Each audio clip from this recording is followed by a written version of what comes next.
Nakabili po tayo ng mga wrong planchet na nagkakahalaga ng 5,000 up to 10,000 pesos.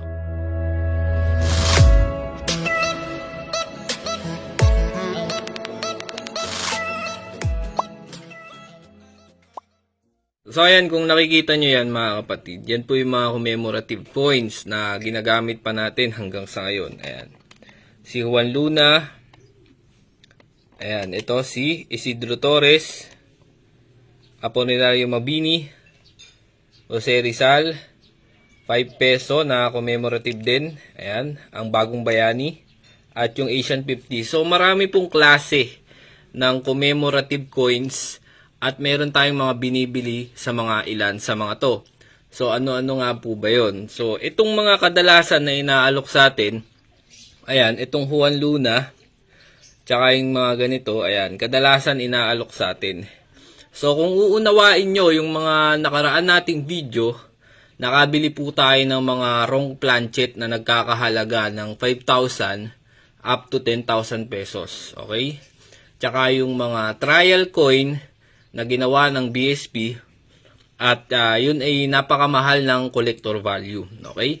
So, napakaraming nag-aalok sa atin ng mga common commemorative coins. Ayan, hindi po tayo bumibili ng mga common na commemorative coins. So, ano-ano nga po ba yung posible na bilhin ko sa inyo? So, ito pong 78 na 5 peso coin na naiprint sa 10 piso coin. So, pagmasdan yung mabuti mga kapatid.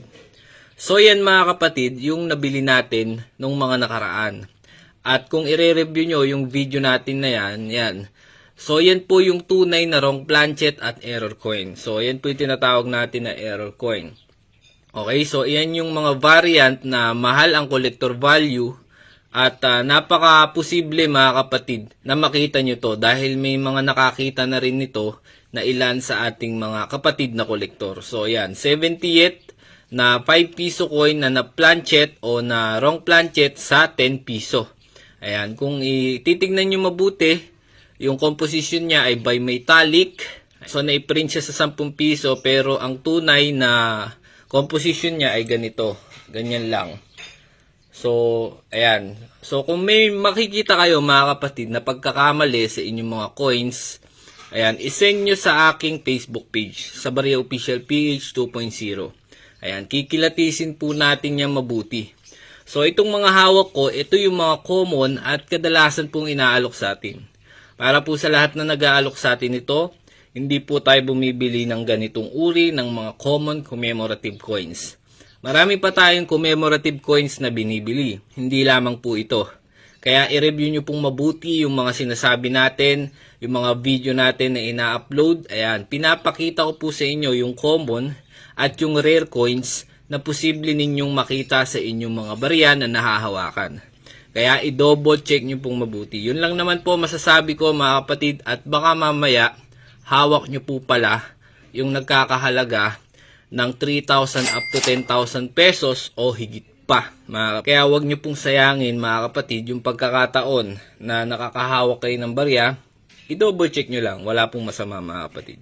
So kung meron kayo makita, ayan, i-message nyo agad sa akin. At pag yan po ay isa sa mga kinokolekta natin, pwede ko pong bilhin sa inyo. At ako po mismo makipag-coordinate sa inyo at pupuntahan ko po yan sa inyo kapag meron po kayo. Okay? So yun lang mga kapatid ang updates natin. Marami tayong i-open dito. Ayan, marami tayong parating na parcel. Ayan, i-update ko ulit kayo dyan mga kapatid. So bali 5 to, hinihintay ko pa yung 3. Ayan, mga hard to find coins, medal, silver coins. Ayan mga kapatid, maraming salamat sa suporta. At kita-kits po ulit tayo sa mga susunod nating updates.